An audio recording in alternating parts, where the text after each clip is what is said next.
Let's just be honest with ourselves, there's no real leaks, no insider information, absolutely nothing to sink our teeth into and look forward to regarding The Elder Scrolls 6. Bethesda's most anticipated release of all time, yet we know absolutely nothing about it, and that is a big concern. Now here we are over 7 years since the teaser E3 2018, still twiddling our thumbs with no trailer, no release date, just a void of silence, and if we're being totally honest with ourselves, it is just quite literally embarrassing from Bethesda. All of this to me is very concerning. The lack of information and communication with the fanbase, no sort of progress it seems with the game, but there was something that really topped the list. As of recent, I did come across this title from GamingBible. The Elder Scrolls 6 will last gamers at least 10 years, quoting Mr. Todd Howard himself apparently. Now that statement, to be honest, stopped me cold. It got me quite worried, really worried in fact, about where this game is actually headed. Now you're probably thinking, well, why is it an issue if this game lasts 10 years? What seems to be the problem with that? And I would say, yeah, you're absolutely right. There is no problem whatsoever with an RPG lasting that long and giving us quality content over such a long period of time. But what happens when that content isn't quality? What happens when that content gives us regenerated outposts over and over again? What if that content isn't handcrafted, detailed, intricate worlds? What if that content doesn't have advanced layers of storytelling? What if that content is once again soulless slop, just like we saw with Starfield, Bethesda's most worked on project ever? What if shortcuts are taken once again, radiant quests, poor NPC dialogue, lack of actual consistent storytelling, and that is just given to us like it's meant to last for 10 plus years? That is my biggest concern, and that's what I'm going to be breaking down today for everyone. Before we do get started though guys, it turns out actually only 0.3% of the people who actually tune into my content are actually subscribed, so if you do enjoy what you see today, please be sure to consider subscribing. It really does help support the channel. To understand how far we've fallen, I think it's best that we talk about the dawn of greatness with Bethesda, their golden age. We've got to rewind the clock all the way back to see where Bethesda truly came from, because understanding this golden era is the key to unlocking why the Elder Scrolls 6 situation just feels so troubling. Now, I would be lying if I told you I wasn't a huge fan of Bethesda. I've been on the journey with them all the way back since I started playing Skyrim for the very first time. We are talking about a studio that once defined open world RPGs with their games like Morrowind in 2002, Oblivion in 2006, Fallout 3 in 2008, and obviously Skyrim in 2011. Those things weren't just games, they were worlds that sucked us in with handcrafted content, and that is what made them so legendary. When you do start with Morrowind, it was Bethesda's breakthrough moment, I like to think. It was a game with every corner of Valenwood felt alive with handcrafted quests and lore. Obviously you then have Oblivion that came in 2006, and as we are very well aware, it had a remaster just earlier this year. There were so many fantastic quests. Both of these worlds weren't about endless tasks, they were really about stories that you could actually lose yourself in. I mean, these games still have a massive community still to this day. People reminiscing in the past about the brilliant quests and the worlds they actually explored. I don't even think it's necessarily just nostalgia. I think some of these quests were absolutely brilliant in terms of storytelling and depth. Yeah, sure, the era wasn't necessarily perfect. Morrowind had a lot of clunky combat, and Oblivion's infamous horse armor DLC definitely drew some flack, but the heart I really do think was in the detail. That care and intricate details that they put into these games helped build a loyal fanbase,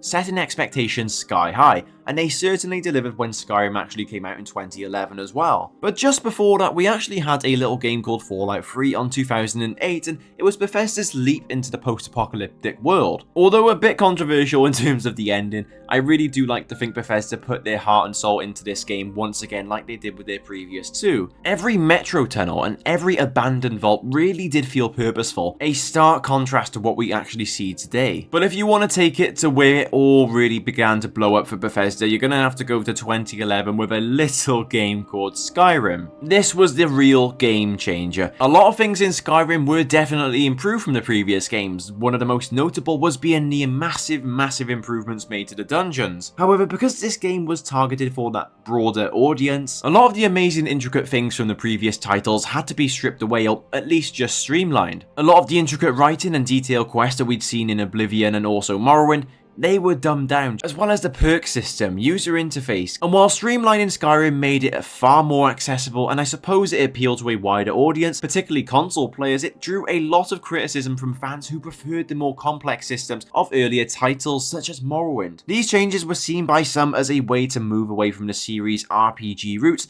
and towards a more action-orientated experience. Skyrim was undoubtedly successful, however it was a double-edged sword. Its longevity came from mods and replayable stories, not necessarily endless tasks, yet it still set a precedent. Now in the article it mentioned how Todd wants to make Elder Scrolls 6 a multi-generational experience in mirroring Skyrim's decade-plus reign. Now the impression that I'm getting from this is that Todd obviously saw the sales from Skyrim, and obviously everybody loves Skyrim, there's no doubt in that. But if he is going to copy that same Skyrim formula going into the Elder Scrolls 6, we are in for a massive disaster. A disaster being that streamlined games could be seen as the way to go forward for Bethesda. And lazy, incompetent writing as well, as we quite clearly saw in Starfield. Like, can you imagine if they went ahead and tried to streamline Skyrim even more? They would literally have to have someone come over your house and play the game for you at that rate. Now, I also kind of wanted to dive into another big concern that has also been getting at me. Now, in the article, it states that they want the Elder Scrolls 6 to last 10 to 20 years, and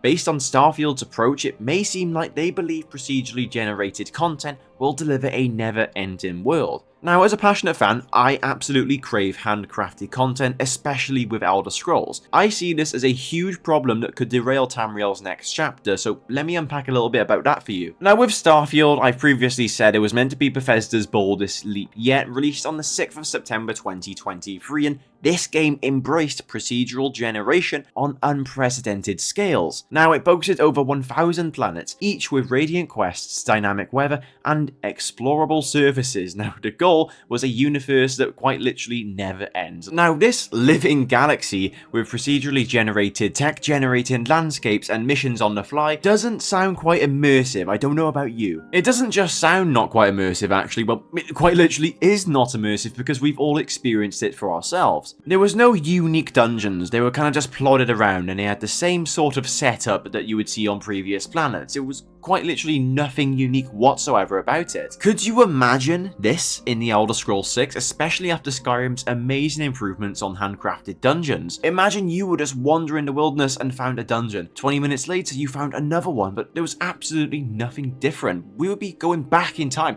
The quality of the game would actually be declining. And this is sort of my worry. Imagine they go ahead and put this procedural generation in Elder Scrolls 6. Oh my goodness, sure you can have it last for 10 years and have these unique areas, but why the hell would anybody want to play some ChatGPT generated world? Let's just be honest with ourselves. It would be such a far cry from the polished handcrafted worlds of old, and you've got to think, are Bethesda prepared to take a gamble like this in such a big franchise? And I actually think they would, and that is my big concern. Times have changed since Daggerfall. Todd Howard decided to go to the handcrafted world route. They have to stick to that principle and deliver it thoroughly in the Elder Scrolls 6.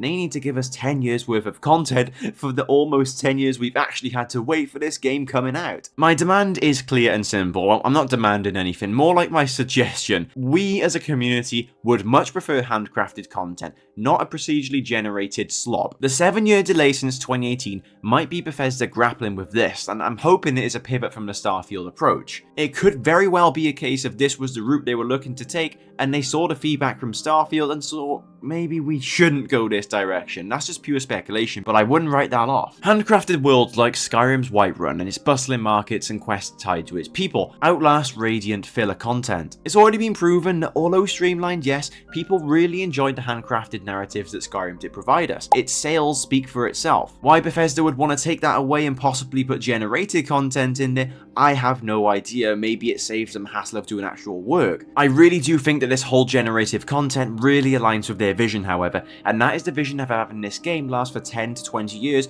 without even including modding. Worst case scenario, we get an even more streamlined version of Skyrim with generated content, and you're just endlessly walking and walking looking for the next checkpoint or dungeon that you've been tasked to go and find. I'm a lot more confident on the fact that they will streamline this next title once again even more than Skyrim. A bit 50-50 with the regenerating content. I'm definitely thinking they're going to try and include it in some way, shape or form. I just don't know how yet. I'd be very upset if it is to do with the world, and so would the community as well. Bethesda must return and stick to handcrafted content. The 7-year delay since 2018 might get them rethinking this, but I'm hoping it is a case of them looking to scrap any artificial and Radiant dominated quests. A tightly designed world with amazing quests just like we've seen previously, that is what will get their fans hooked, and that's what the Elder Scrolls fans deserve. But this is where you guys also come in. Silence since 2018 is, yes, embarrassing, but it is also a chance to influence the Elder Scrolls 6's future. Should Bethesda ditch the Radiant model in the procedural generation, or do you think it can be balanced in the right way with some sort of handcrafted elements? Personally, like I've said, I lean way more to their roots. I want them to give us handcrafted content, but I want your opinion as well. Drop your thoughts below and tell me what you loved about the old days and what you are hoping for in Elder Scrolls 6. Thank you very much once again for watching, and have a great rest of your day.